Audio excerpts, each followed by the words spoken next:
पूरी दुनिया को हंसाने वाला चार्ली चैपलिन यतीम था। चार्ली की तनख्वाह अमरीकी सदर से ज्यादा थी।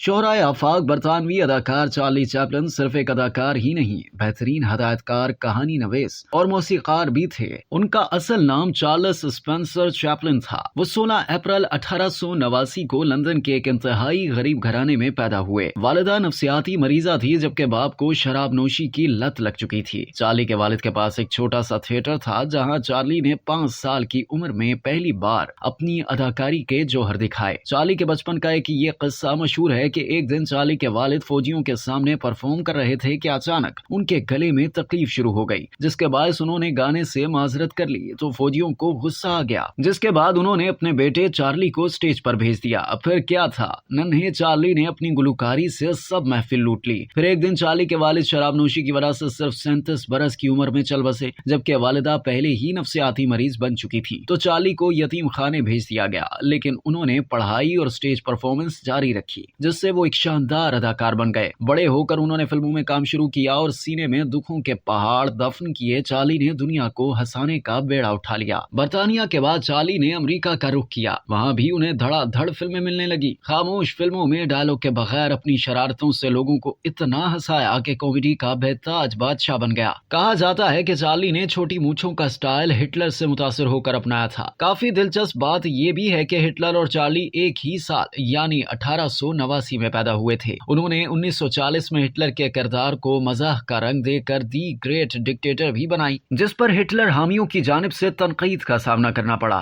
चार्ली ने अमेरिका में 40 बरस गुजारे, लेकिन इसके बावजूद चैपलिन कभी भी अमेरिकी शहरियत हासिल नहीं कर पाए। इस सिलसिले में कहा जाता है कि इनके कम्युनिज्म ख्यालात सबसे बड़ी राह की रुकावट बने। उस वक्त अमेरिका में कम्युनिस्ट कहलाना गद्दारी के मुतरादिफ था। एक अरसे तक वो FBI की ज़ेरे निगरानी भी रहे, जबकि 1952 में जब वो तातीलात पर बरतानिया वापस गए तो अमेरिकी हुकाम ने उनको दोबारा दाखिले की इजाजत भी नहीं दी। तभी दिल बर्दाश्ता होकर उन्होंने स्विट्जरलैंड में ही सुकूनत इख्तियार की। इस दौरान सिर्फ एक बार 1972 में उन्हें अमेरिका आने का मौका मिला, क्योंकि उनकी फिल्म लाइमलाइट को बेहतरीन मौसीकी पर ऑस्कर का हकदार ठहराया गया था। हैरत अंगेज तौर पर चार्ली चैपलिन इतने अमीर फनकार बन गए थे कि 1916 में वो अमेरिकी सदर से भी ज्यादा तनख्वाह लेने वाली शख्सियत थे।